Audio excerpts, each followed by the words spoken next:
రీతు చౌదరి ఈ పేరుకి పరిచయం అవసరం లేదు. రీసెంట్గా బిగ్ బాస్ తెలుగు సీజన్ 9 ద్వారా కూడా ప్రేక్షకుల్ని అలరించారు రీతు. అయితే సోషల్ మీడియాలో యాక్టివ్గా ఉండే రీతు మొదటిసారిగా నిన్న ఒక ఎమోషనల్ పోస్ట్ చేశారు. తన పెళ్లి బిగ్ బాస్లో ఉన్నప్పుడు తనపై వచ్చిన ఎలిగేషన్స్ అన్నిటికీ రీతు ఒక పోస్ట్ చేశారు. డియర్ సొసైటీ, అమ్మాయి గతం చూసి అంత త్వరగా ఎలా జడ్జ్ చేస్తారనేది నాకు స్ట్రేంజ్గా అనిపిస్తుంది. కానీ తన గతంలో ఎలాంటి సిచ్యువేషన్స్ని ఫేస్ చేసింది అని ఎవరూ అడగరు. తను నిజంగా ప్రేమించింది, కేర్ చేసింది, లాయల్గా ఉంది. కానీ చివరికి తనే బాధపడింది. ప్రేమ కోసం అడుక్కుంది. దానికి ఫలితంగా ఆమె చీట్ చేయబడింది. రిలేషన్షిప్ అనేది తనని ముక్కలు చేసింది, డిప్రెషన్లోకి వెళ్లేలా చేసింది. అయినప్పటికీ తన ముఖం మీద చిరునవ్వుతో తన కుటుంబం కోసం కెరియర్ని కంటిన్యూ చేసింది. కానీ ఈ సొసైటీ ఆమె బాధను ఎప్పుడూ చూడలేదు. నిజం కాని రూమర్స్, ఎలిగేషన్స్, కథల్ని మాత్రమే చూశారు.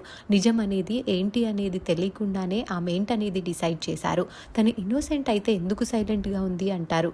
కానీ కొన్ని సందర్భాలలో ఫైట్ చేయడం కన్నా సైలెంట్గా ఉండడమే బలాన్ని ఇస్తుంది. ఎవరైతే ఆమెని హర్ట్ చేశారో అతను ఒకప్పుడు నేను ఫ్రెండ్ అనుకున్న తనతోనే లైఫ్లో మూవ్ ఆన్ అయిపోయారు.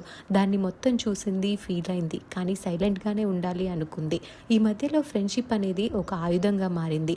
ఒక అమ్మాయి మనీ కోసం, చీప్ అటెన్షన్ కోసం సొసైటీలో ఆమెను బ్యాడ్ చేయడానికి చూసింది.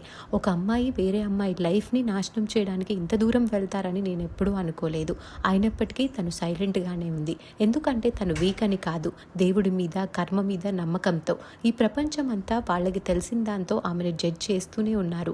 తను మాత్రం తన బాధని సైలెంట్గా మోస్తూ ఉంది అంటూ ఇన్ని రోజులకు తన బాధని వ్యక్తం చేసుకుంది రీతు చౌదరి. ఆమె షేర్ చేసిన పోస్ట్ ఇప్పుడు నెట్టింట్లో వైరల్గా మారింది.